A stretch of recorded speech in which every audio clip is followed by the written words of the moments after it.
نحمده ونستعينه ونستغفره ونؤمن به ونتوكل عليه ونعوذ بالله من شرور أنفسنا ومن سيئات أعمالنا من يهده الله فلا مضل له ومن يضلل فلا هادي له وأشهد أن لا إله إلا الله وأشهد أن محمدا عبده ورسوله أما بعد فإن خير الحديث كتاب الله وخير الهدي هدي محمد صلى الله عليه وسلم وشر الأمور محدثاتها وكل محدثة بدعة وكل بدعة ضلالة وكل ضلالة في النار أعوذ بالله من الشيطان الرجيم لقد كان لكم في رسول الله أسوة۔ تمام قسم کی تعریفات اور حمد و ثنا اللہ مالک الملک کے لیے ہیں جو تمام کائنات کے خالق مالک اور رازق ہیں، جو اپنے بندوں پر بے شمار انعامات کرنے والے ہیں، جو ہمیشہ سے ہیں اور ہمیشہ ہی رہیں گے، نہ جن کی ذات میں کوئی شریک ہے نہ جن کی صفات میں کوئی شریک ہے۔ حمد و ثنا کے بعد لاکھوں کروڑوں درود و سلام ہو اس ہستی اقدس و مقدس پر کہ جن کا نام نامی اور اسم گرامی حضرت محمد رسول اللہ صلی اللہ علیہ وآلہ وسلم ہے، جنہیں تمام کائنات کا ہادی رہنما مقتدی پیشوا رہبر امام بنا کر بھیجا گیا اور جن کے قلب اطہر پر اللہ رب العزت نے اپنی آخری کتاب حمید کو نازل فرمایا۔ حمد و ثنا اور درود و سلام کے بعد لاکھوں رحمتیں ہوں آپ کے صحابہ پر، تابعین پر، تبع تابعین، واعظین، مبلغین، محدثین، مصنفین پر کہ جن کی وجہ سے اسلام ٹھیک اور مکمل حالت میں ہم تک پہنچا۔ معزز سامعین گرامی قدر، 5-6 دن اس عشرہ ذی الحجہ کے باقی رہ چکے ہیں۔ ذو الحج کا جو مہینہ ہے اس کی ابتدا جن مبارک اور بابرکت ایام سے ہوتی ہے وہ تقریباً نصف گزر چکا ہے۔ گزشتہ خطبے میں ان ایام کی فضیلت کے حوالے سے چند باتوں کو آپ کے سامنے رکھا تھا۔ ابھی بھی 5-6 دن باقی ہیں اور اگر ہم چاہیں تو ان ایام کے اندر نیکیوں کی فصل اور نیکیوں کے بیج بو کر کل قیامت کے دن اس کا پھل پا سکتے ہیں۔ یہ ایام باقی ایام سے کس حساب سے کس طرح افضل ہیں، صرف مختصر آج آپ کے سامنے چند باتیں رکھنی ہیں تاکہ تمام مسائل کا احاطہ بھی ہو جائے اور ان ایام کی فضیلت کا بھی ہم سب کو ادراک اور شعور ہو جائے۔ کچھ مقامات اور کچھ ایام اللہ رب العزت نے افضل بنائے ہوئے ہیں۔ جس طرح بازار شیطان کا گھر ہے، مسجد اللہ کا گھر ہے۔ جو برکتیں رحمتیں مسجد میں اترتی ہیں وہ بازار میں نہیں اتر سکتی۔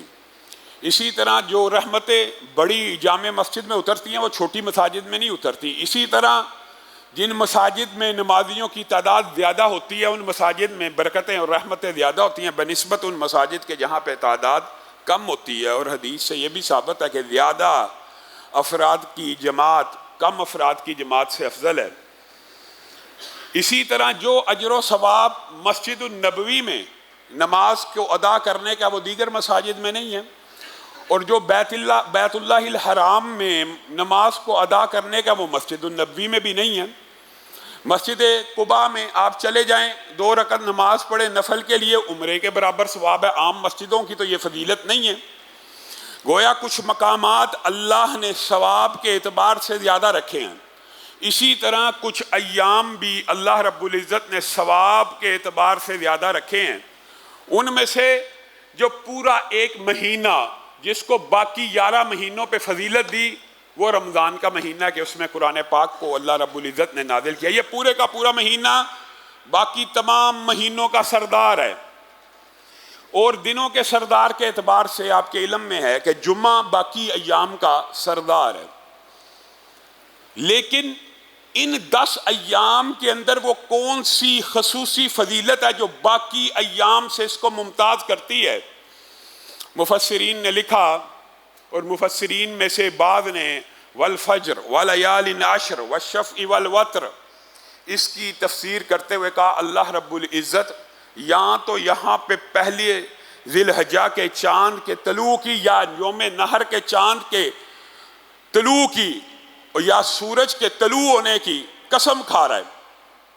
والفجر، اور اس دن کی فجر کی قسم جو یا پہلے ذی الحجہ کی فجر ہو یا یوم نحر کی، اس میں اختلاف ہے، لیکن انہی ایام میں وہ فجر موجود ہے. وَلَيَالٍ عَشْرٍ، اور ان 10 راتوں کی قسم. یہ جو 10 راتیں ہیں، مفسرین کا اس بارے میں جمہور کا موقف یہ ہے، یہ وہ 10 دن اور 10 راتیں ہیں تو عشرہ ذی الحجہ کے ہیں، اس کے علاوہ کوئی نہیں ہے. وَلَيَالٍ عَشْرٍ، اللہ رب العزت نے جن 10 راتوں کی قسم کھائی ہے قرآن پاک میں، وہ یہی 10 ایام ہیں جن میں سے ہم گزر رہے ہیں. وَالشَّفْعِ وَالْوَتْرِ کے بارے میں بھی مفسرین نے کہہ دیا یوم نحر کے بعد کا دن ہے، یوم نحر کا دن ہے، اس سے اگلے دن کی. گویا یہ 12-13 ایام کی اللہ رب العزت قرآن پاک میں قسمیں کھا رہا ہے، اور جب کوئی قسم اللہ مخلوقات میں سے کسی کی کھا لے تو یہ اس کی قدر و منزلت کے اوپر بھی دلالت کرتی ہے. اور حدیث نے اس قدر و منزلت کو کس طرح ٹرانسلیٹ کیا اور کس طرح بیان کیا، اس کا خلاصہ یہ ہے، اس کا مفہوم یہ ہے. رمضان کے ایام کی ہم نے بڑی فضیلت سنی، حقیقت ہے کہ بڑے افضل ہیں، مہینوں کا سردار ہے، لیکن بغیر مبالغے کے ہمارے معاشرے کو اس بات کا ادراک اور شعور نہیں ہے کہ یہ جو 10 ایام ہیں، ان کے جو دن ہیں یہ رمضان کے دنوں سے بھی افضل ہیں. ہاں، رمضان کی راتیں اس لیے ان ایام کی راتوں سے افضل ہیں کہ ان میں ایک رات ایسی ہے جو 1000 مہینے سے بھی افضل ہے. صرف اس وجہ سے رمضان کے آخری عشرے کی جو طاق راتیں ہیں وہ ان 10 ایام کی راتوں سے افضل ہے. ورنہ مجموعی طور پہ میں جمہور کا موقف آپ کے سامنے رکھ رہا ہوں، ورنہ ان طاق راتوں کے علاوہ اور اس عشرے کے علاوہ اور اس لیلۃ القدر کی رات کے علاوہ پورے سال کے سب سے افضل دن اور سب سے افضل راتیں اگر کوئی ہیں تو اس 10 دن کی دن اور راتیں ہیں. دن کے اعتبار سے تو اختلاف موجود ہی نہیں کہ ان دنوں کا اجر و ثواب کسی بھی نیکی کے کام کا باقی پورے سال کے ایام سے زیادہ ہے، اس میں کوئی اختلاف موجود نہیں ہے.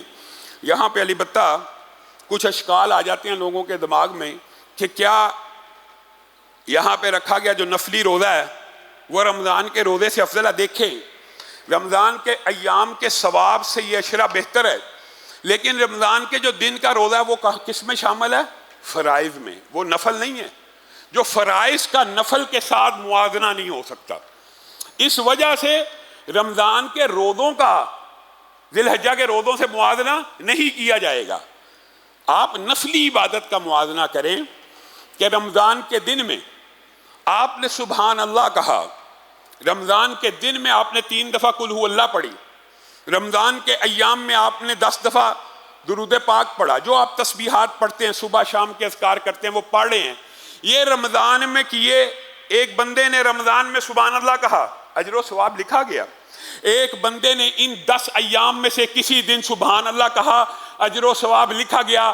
دونوں نیکیاں نفلی ہیں، دونوں نیکیاں نفلی ہیں. اب کمپیریزن ہو سکتا ہے، اب موازنہ ہو جائے گا. کیا رمضان میں کہنے والا سبحان اللہ افضل ہے کہ ان 10 دنوں میں کہنے والا سبحان اللہ افضل ہے؟ تو جمہور کا اس بارے میں موقف یہی ہے، اور اس میں کوئی اختلاف نہیں ہے کہ عشرہ ذی الحجہ میں کہا گیا سبحان اللہ باقی پورے سال میں چاہے وہ رمضان ہی کے دن کیوں نہ ہو ان سے افضل ہے. لیکن میں اور آپ بر صغیر کے خاص ماحول میں رہتے ہیں جہاں پہ اس عشرے کی قدر و منزلت ہمیں نہیں پتا کہ اس عشرے میں کہا گیا سبحان اللہ، رمضان میں کہے گے سبحان اللہ سے افضل ہے. اس میں پڑھا گیا پارا، رمضان میں پڑھے گے پارے سے افضل ہے. اس میں کی گئی نیکی کا کوئی عمل رمضان میں کی گئی نیکی کے اعمال سے افضل ہے. میں اور آپ اتنے عظیم عشرے کے فضائل اور مناقب سے غافل ہیں. رسول اللہ صلی اللہ علیہ وسلم نے جب یہ بات کہی نا، اس عشرے میں کیے جانے والے نیکی کے اعمال جہاد فی سبیل اللہ سے بھی افضل ہیں، تو صحابہ حیران رہ گئے.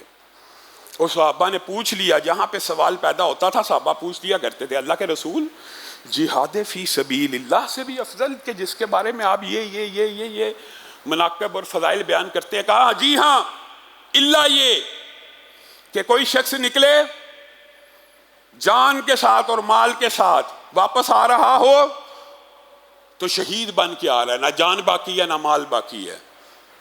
اس مہینے میں، اس 10 دن میں ایک بندے نے سبحان اللہ کہا، جہاد فی سبیل اللہ سے افضل ہے، لیکن اس مجاہد سے افضل نہیں ہے جس نے جان بھی لٹا دی اور مال بھی لٹا دیا، ورنہ جہاد سے بھی افضل ہے۔ میں اور آپ غافل ہیں، چند دن باقی ہیں، ہمیں چاہیے کہ ان ایام کو اسی طرح کوشش کر کے، محنت کر کے، جد و جہد کر کے، اپنے دماغ پہ طاری کر کے، اپنے کاروباری شٹر ڈاؤن کر کے، دکانوں کو تالے لگا کے اسی طرح نیکی کا عمل کرنا چاہیے جس طرح رسول اللہ صلی اللہ علیہ وسلم ہم سے چاہتے ہیں۔ حتیٰ کہ صحابہ کا طرز عمل تو عجیب تھا کہ لوگ اس ایام سے غافل نہ ہوں۔ صحابہ کیا کیا کرتے تھے؟ معروف بات ہے، اکثر لوگوں نے سنی ہوگی، بازاروں میں نکل جایا کرتے تھے، بازاروں میں، کیونکہ بازار شیطان کے گھر ہیں اور مادیت پرستی کی ایسی جگہ ہے کہ جب آپ بڑے بڑے مالز میں چلے جائیں تو آپ کچھ دیر کے لیے ایسے مادیت ایک ایسی چیز ہے، مادہ پرستی، لگژریز، آسائشیں ایک ایسی چیز ہے، انسان ان میں جتنا مرضی متقی ہونے کو چند لمحوں کے لیے کھو جاتا ہے اور اس کو محسوس ہی نہیں ہوتا کہ میں کہاں پہ ہوں، اور یہ انسان اس کی چمک دمک سے مرعوب ہو کے اس کے حصول کی خواہش دل میں پیدا کرتا ہے۔ لیکن اللہ والے اس شیطانی وسوسے سے بھی بچ جاتے ہیں۔ وہاں پہ صحابہ ان مقامات پہ جہاں شیطان انسان کے اوپر حملہ کرتا ہے اور مادیت کی طرف لے کے چلانے کی کوشش کرتا ہے اور اللہ کو بھول جانے کا سبق دیتا ہے بازاروں میں، سب سے زیادہ اللہ رب العزت کو بھول جانے کا سبق بازاروں میں دیا جاتا ہے، اور انسان بازاروں میں اللہ رب العزت کو بھول جاتے ہیں۔ ورنہ کوئی شخص حرام نہ کمائے، کوئی شخص ناپ تول میں کمی نہ کرے، کوئی شخص ظہیرہ اندوزی نہ کرے، کوئی شخص وہاں پہ بازار میں کسی کی جیب نہ کاٹے اور کسی کے ساتھ غلط بیانی اور جھوٹ بول کر مال نہ بیچے۔ بازار ایسی جگہ ہیں، مانتے۔ تو صحابہ کا طرز عمل کیا ہوتا تھا؟ اللہ اکبر، اللہ اکبر، لا الہ الا اللہ، واللہ اکبر، اللہ اکبر وللہ الحمد۔ کہاں پہ جا کے کہہ رہے ہیں؟ بازاروں میں۔ اور کس طرح کہہ رہے ہیں؟ اونچی اونچی آوازوں میں، کہ یہ بازار کے لوگ اور بازار کی شاپنگ کرنے والے کہیں اللہ کو ان ایام میں بھول نہ جائیں۔ یہ رسول اللہ کے صحابہ کی سنت ہے، اور اس سنت کو بھی مجھے اور آپ کو زندہ کرنے کی ضرورت ہے کہ کچھ گاڑیاں، کچھ رکشے، کچھ موٹر سائیکلز، کچھ ایسا سسٹم ہونا چاہیے ان 10 ایام میں، حکومتی اجازت کے ساتھ گاڑیوں کے اوپر سپیکرز لگا کے بازاروں کے اندر چلائی جائیں اور وہاں پہ تکبیرات لگی ہوں، اللہ اکبر، اللہ اکبر، لا الہ الا اللہ، واللہ اکبر، اللہ اکبر وللہ الحمد۔ یہ تکبیروں کی صدائیں جب کسی کان میں پڑتی ہیں تو ہو سکتا کوئی اللہ سے ڈر جائے۔ اللہ اکبر، پیسہ بڑا نہیں ہے، اللہ بڑا ہے، تجارت بڑی نہیں ہے، اللہ بڑا ہے، شیطان بڑا نہیں، اللہ بڑا ہے، مادیت پرستی بڑی نہیں، اللہ بڑا ہے۔ ہو سکتا ہے کسی کو ہدایت مل جائے۔ اور اگر کوئی یہ کام نہیں کر سکتا تو آج ہی سے باقی جتنے ایام ہیں، جب بھی بازار جانے کا موقع ملے، دکان سے شاپنگ کرنے کا موقع ملے، عمدن جان بوجھ کے اپنے اوپر طاری کر کے کم از کم اونچی آواز میں تکبیر ضرور کہیے، اللہ اکبر، اللہ اکبر، لا الہ الا اللہ، واللہ اکبر، اللہ اکبر وللہ الحمد۔ دکاندار کو پتہ لگے، ہو سکتا ہے آپ سے سوال کرے، بھائی کیوں پڑھ رہے ہو؟ اس کو بتایا جائے، گاہکوں کو پتہ چلے کہ ان ایام کی یہ فضیلت ہے، یہ مناقب ہیں، یہ فضائل ہیں کہ ان ایام میں اللہ کی تکبیرات بلند کی جائیں گی۔ اور یہ ایام باقی دنوں سے افضل ہونے کا ایک سبب علماء نے یہ لکھ دیا کہ یہ واحد ایام ہے، واحد پورے سال کے، کہ جس میں 5 کے 5 اراکین اسلام بجا لائے جا سکتے ہیں، اور نہیں بجائے لا جا سکتے۔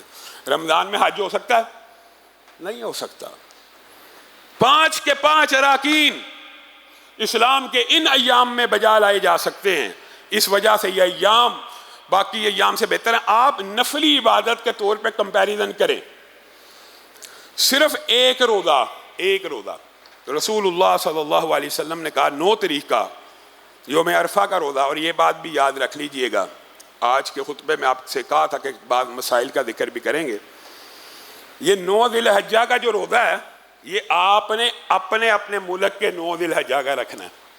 سعودی عرب کا یوم عرفہ کا روزہ آپ نے نہیں رکھنا۔ ہر شہر کی، ہر ملک کی اپنی رویت ہوتی ہے، اپنی رویت کے مطابق افطار ہے، اپنی رویت کے مطابق روزہ رکھنا ہے۔ یہ جو رویت کا اختلاف ہے یہ امت کا اختلاف نہیں ہے، ہاں لوگوں نے اس کو بھی ایک اختلافی مسئلہ بیان کیا ہوا ہے۔ مثال دے رہا ہوں، سورج کس قدر تیز رفتار ہے، اس کی سپیڈ زیادہ ہے، زمین کو بھی کھینچ رہا ہے، پلانٹس کو بھی کھینچ رہا ہے، پھر بھی عصر کی نماز کا جب وقت ہوتا ہے پاکستان میں تو کیا سعودی عرب میں بھی ہوا ہوتا ہے، 2 گھنٹے بعد پہنچتا وہاں تو عصر کا وقت ہو جاتا ہے. تو اگر جو چاند 1 دن پہلے سعودی عرب میں نکلا وہی چاند جب یہاں پہ پہنچے گا تو یہاں پہ بھی تاریخ بدل جائے گی. اس میں کسی قسم کے اختلاف کی یا شک کی یا شبے کی کوئی گنجائش موجود نہیں ہے. آپ نے 9 ذی الحجہ کا روزہ رکھنا ہے، ایک نفلی روزہ، اور اس کا اجر و ثواب اس قدر زیادہ ہے کہ یہاں سے اس عشرے کی فضیلت بھی معلوم ہوتی ہے. رسول اللہ صلی اللہ علیہ وسلم نے فرمایا حاجیوں کے لیے تو یوم عرفہ ہے ہی ہے، ان کے لیے جو فضائل و مناقب حج پہ ہیں وہ ہیں، جو حج پہ نہیں گئے وہ کیا کریں؟ وہ 9 ذی الحجہ کا روزہ رکھ لیں. رسول اللہ صلی اللہ علیہ وسلم نے فرمایا مجھے امید ہے 1 سال کے نہیں بلکہ اللہ رب العزت اس ایک روزے کے بدلے میں 2 سال کے گناہ معاف فرما دیں گے. 2 سال ایک روزے کے بدلے میں. اب بتائیے نفلی عبادات کے اعتبار سے یہ ایام کس قدر افضل ہیں. پھر آگے بڑھیے، یہ تو تھوڑا سا خاکہ ان ایام کے فضائل کے حوالے سے رکھا. بہت سے ساتھی قربانی کے مسائل کے حوالے سے ان ایام میں دوچار ہوتے ہیں اور اس حوالے سے بھی سوالات پوچھتے ہیں. بسم اللہ.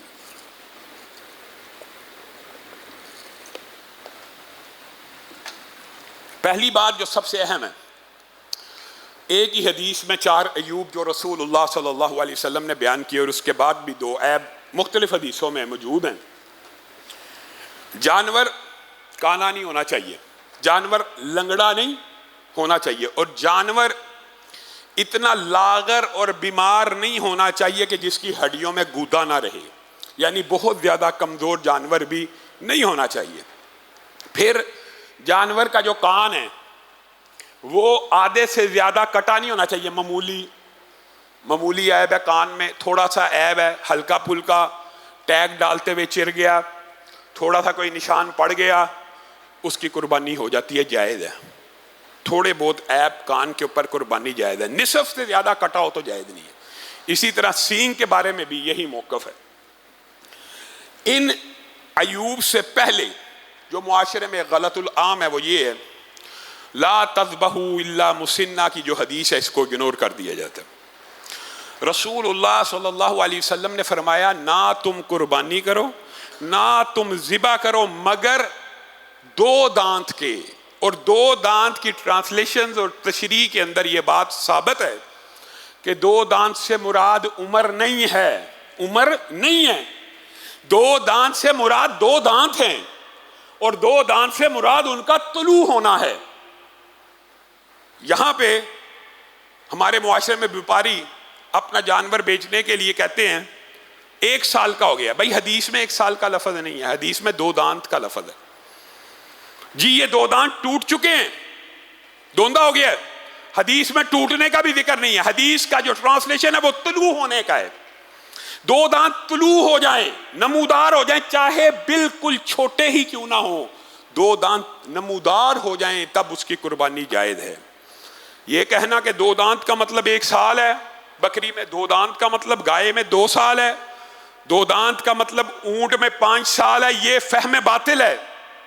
اس کا کوئی قرآن و سنت سے ثبوت نہیں ملتا. حتیٰ کہ میں آپ کو ایک بات یہ بھی بتا دوں، ایک بکری ہے وہ 1.5 سال کی ہو جائے، 1.5 سال کی، اور اگر اس کے 2 دانت ٹوٹ کے نئے 2 دانت طلوع نہیں ہوئے اس کی بھی قربانی نہیں، چاہے 1.5 سال کی ہو جائے چاہے 2 سال کی ہو جائے. کیونکہ حدیث میں لفظ مسنہ اور طلوع ہونا اور یہ سارے جو الفاظ ہیں اس بات کے اوپر دلالت کرتے ہیں کہ جانور کے 2 دانت طلوع ہو چکے ہوں، ٹوٹ چکے ہونا بھی قابل قبول نہیں ہے. یہ جو 1 سال کی بات ہے یہ آئی کہاں سے، یہ بھی سمجھنے کی ضرورت ہے. اسی حدیث کا جو اگلا ٹکڑا ہے وہاں پہ رسول اللہ صلی اللہ علیہ وسلم نے یہ فرمایا ہاں مگر جس کی جیب اجازت نہ دے، جس کی جیب اجازت نہ دے وہ 1 سال کا بھیڑ، چھترا اور دمبا اس قبیل میں سے 1 سال کا جانور ذبح کر سکتا ہے. یہاں پہ بھی بکری نہیں ہے، بکرا نہیں ہے. کون کون ہے؟ بھیڑ، چھترا، دمبا. یہاں پہ 1 سال کا لفظ موجود ہے